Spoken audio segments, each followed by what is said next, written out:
At para makaiwas naman sa mga peke, mga mahinang kalidad na produkto at yung mga manloloko o shady sellers, mayroon ng tinatawag na Shoppedia, isang e-commerce platform na magbibigay ng proteksyon sa Pinoy online sellers and shoppers.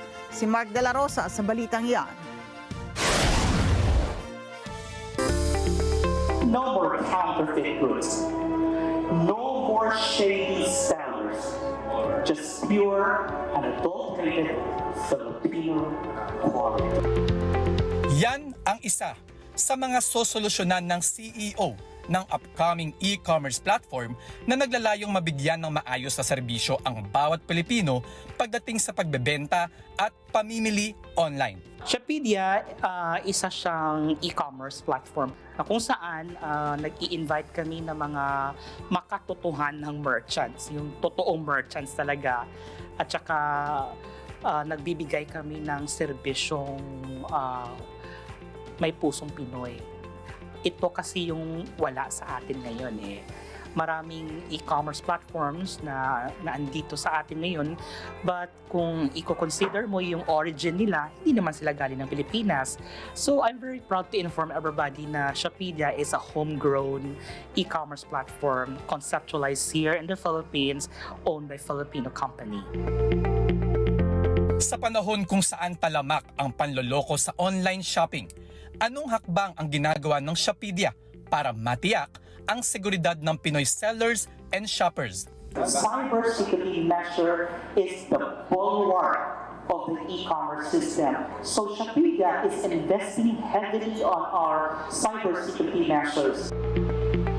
Binigyang diin din sa Merchants Preview na bukod sa pagiging isang e-commerce platform ng Shoppedia, ito ay isa ring social commerce kung saan makatutuwang nila ang mga pribadong kumpanya at gobyerno upang lubos na makapaglingkod sa mga Pilipino.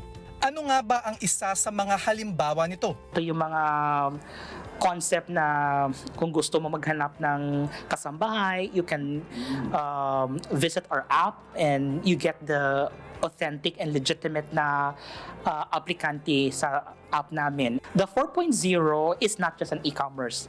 It's a fusion. It's a combination of social media and e-commerce. Ang Shoppedia ay mag-aalok ng 24/7 access sa mga live agent na handang tumulong sa mga tanong at alalahanin ng online consumers. Pero nasa ilang porsyento na nga ba ang Shoppedia app para maggamit na ng mga Pilipino?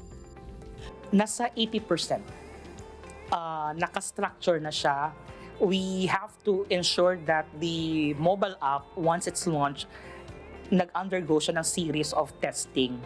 Kasi pinapangalagaan namin yung security ng data information na nakakalap namin sa consumers and sa merchants. So we have to make sure that our system is very, very sturdy and strong against hacking. Ang Shoppedia ay isang tatak Pinoy.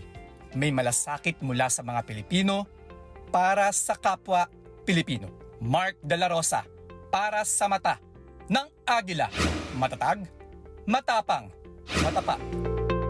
Maraming salamat sa inyo pong pagsubaybay sa Mata ng Agila Primetime.